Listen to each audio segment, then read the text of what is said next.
You haven't subscribed to the channel yet. Subscribe now. We have new stories every day. Now, let's go. Anai AT of Ravi Owens underscore they have been married for 13 years with 2 children, 8-year-old Ava and 6-year-old Logan, and on the surface, everything looked fine. Sarah and Brian lived in a neat, 2-story home just outside Philadelphia, Pennsylvania. They had established a comfortable routine. Sarah drove the kids to school in the mornings before heading to her job at an insurance firm, while Brian, a freelance graphic designer, worked from home and handled after-school pickups. Life was busy but stable. Then came the night that changed it all. "Brian, you have to come," Sarah insisted one evening, walking into the living room after putting the kids to bed. Her cheeks were flushed with excitement. "They're throwing a party for me, well, for my whole team actually. But mostly it's to celebrate my promotion. I want you there." Brian lowered the TV volume. "A corporate party, hot? You know it's not really my scene." He was more of a homebody, but you could see how important it was to her. She had worked tirelessly to secure her new role as senior account manager. The promotion meant longer hours, more responsibility, but also better pay. Over the last few months, he watched her come home late, exhausted yet fulfilled. Sarah slid next to him on the couch. "Please, it's a big night. I want everyone to meet my husband. They always ask about you." He took a slow breath, considering. "Fine," he said at last. "I'll go. But promise me it won't be all business talk and endless small talk about spreadsheets." She laughed, relief lighting her face. "I promise. We'll have a great time." He nodded, giving her a quick peck on the cheek. "All right then. I'm in." A week later, on a crisp Friday evening in December, they made their way to the Meridian, a swanky venue downtown that Sarah's company had rented for the celebration. Outside, the temperature hovered around 14 degrees Fahrenheit, minus 10 degrees Celsius, and a gusty wind whipped at their coats. The building's grand entrance was festooned with twinkling lights, leading them toward the warmth inside. "Wow, they really went all out," Brian remarked, eyeing a flashy banner that read "Sion Enjoy Tubular Lations Hem Lighthouse" in bold letters. Sarah smiled nervously, giving his hand a squeeze. "We've been hitting record numbers. Management is thrilled." They entered the lobby, greeted by a hostess with an elegant tray of champagne flutes. Sarah took 2, handing one to Brian. Her colleagues were scattered around. Some chatted in clusters. Others posed for photos near a large company logo. Everyone seemed to be having a marvelous time.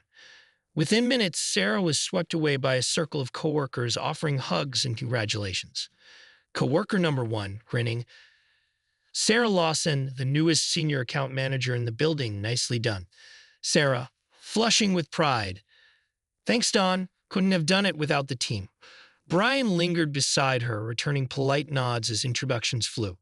"Sarah, Brian, meet Melanie, my immediate supervisor. And that's Gerald from the finance department. Over there is Cynthia who helped me with the last big client pitch." The more they congratulated Sarah, the more Brian realized how respected she was here. He felt a swell of pride, though overshadowed by his aversion to large gatherings. Clinging to his flute, he forced small talk, occasionally scanning the room for an exit strategy. Sarah was radiant, bustling from group to group, joking, laughing. For a while, everything seemed harmless. Music pulsed from speakers set up near a small dance floor. More and more employees trickled in. Some took advantage of the open bar, indulging in cocktails. Sarah, too, began tossing back drinks with colleagues, celebrating her new milestone. Brian kept an eye on her from a distance. She seemed more energetic than usual, but not exactly drunk. He relaxed, telling himself everything was under control. Sarah, draining her second margarita. "Brian, come dance with me." Brian, smiling awkwardly. "Dancing's not my strong suit, babe." Sarah, playfully grabbing his hand. "Come on, live a little." So he let her drag him to the dance floor. For a few minutes they laughed, swaying in time to a pop remix. It felt good to let down his guard. Then a coworker Brian didn't recognize tapped Sarah on the shoulder. Coworker 2, "Sarah, sorry to interrupt, but Mr. Bentley wants to congratulate you in person. He's by the bar." Sarah's eyes lit up. "Sure. Brian, do you mind? I'll just say hello and come right back." Brian nodded, stepping aside. "Go ahead. I'll grab another drink." She gave him a quick kiss on the cheek before disappearing into the crowd. He walked off the dance floor, found the bar, and ordered a soda. He wasn't much of a drinker, but someone needed to keep a clear head. 15 minutes later, Brian realized Sarah hadn't returned. He circled the main hall, expecting to see her chatting with a manager or coworker. No sign of her near the bar, buffet table, or dance floor. Puzzled, he approached a pair of employees he recognized from earlier introductions. Brian, hey, sorry to bother you. Have you seen Sarah Lawson around? Coworker one. Sarah, not for a while.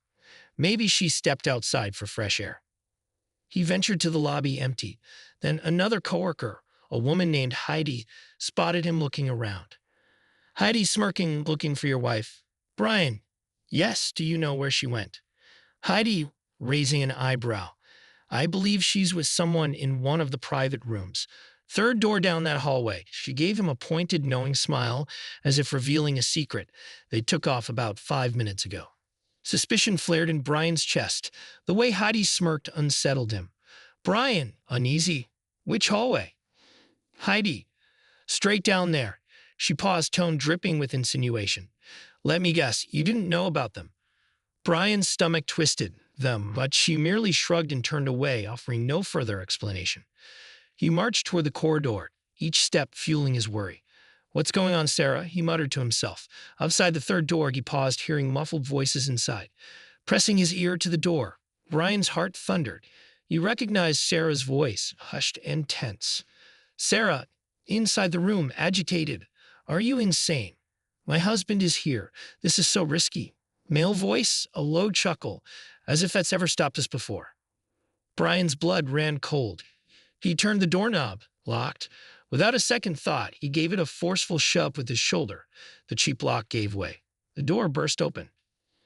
Inside, Sarah stood by a small table littered with empty glasses, facing a tall man in a navy suit. She gasped at the sight of Brian. The man spun around, startled. Brian, voice shaking with rage, what the hell is going on here? The man tried to stammer out a reply, but Brian was past reasoning. He lunged, fist colliding with the man's jaw. The blow sent him staggering backward, toppling a bar stool. Sarah, screaming, Brian, stop. But Brian was in no mood to stop. He grabbed the man by his tie, dragging him through the door.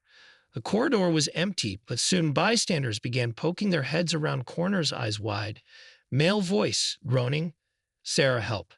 Brian, snarling, help yourself, you scumbag. He hauled the man all the way to the building's side entrance, Sarah trailing behind, pleading. He shoved the door open, letting in a gust of icy air without hesitation. Brian shoved the man outside into the sub-freezing darkness. The man stumbled onto the sidewalk, nearly slipping on a patch of snow. Brian followed, shoving him again. Male voice, clutching his jaw, you're a crazy man. Brian, crazy. Did you think I'd just watch you two sneaking off? He struck him again across the face, and the man crumpled to the ground.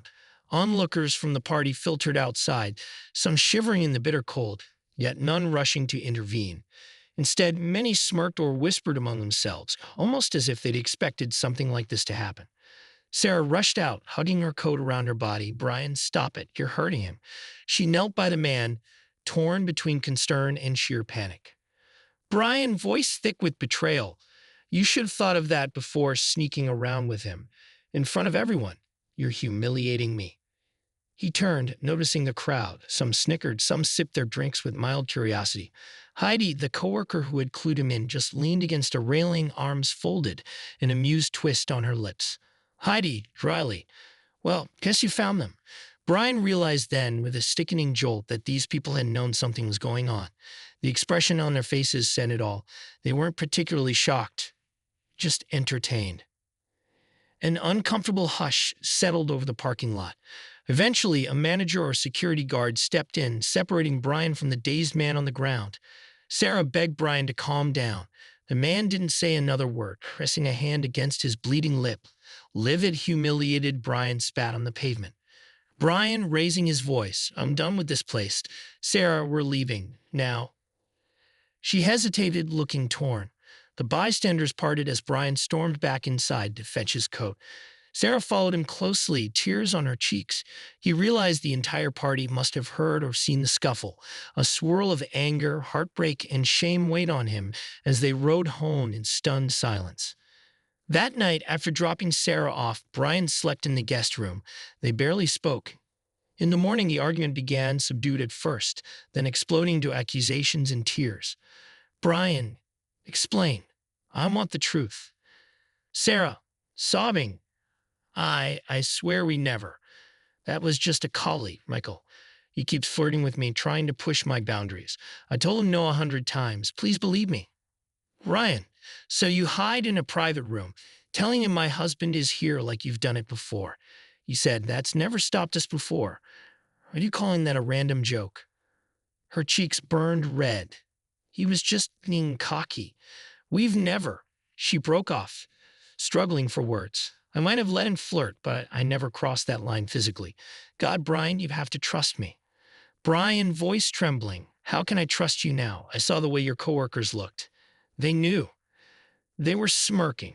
You were sneaking off with that scumbag, and apparently nobody was surprised. They argued for hours. She pleaded innocence, claiming it was mere drunken flirting, that Michael was the aggressor. But the damage was done. Brian's mind reeled at the possibility that she'd been seeing Michael behind his back for who knows how long.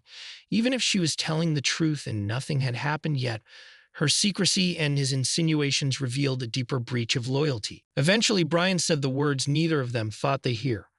Brian, I can't do this anymore, Sarah. I'm filing for divorce. Her eyes shone with tears, but he stood firm. That moment etched itself painfully into his memory.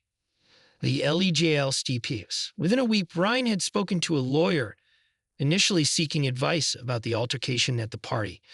Though charges weren't pressed against him, the lawyer recommended a calm approach. No matter how furious you are, keep a level head, she warned. Sarah tried everything. Apologies, tearful confessions, even a vow to quit her job.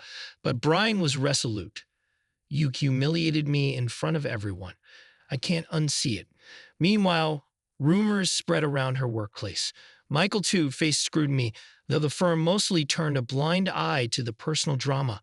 Some coworkers quietly gossiped about that infamous night in sub-freezing weather.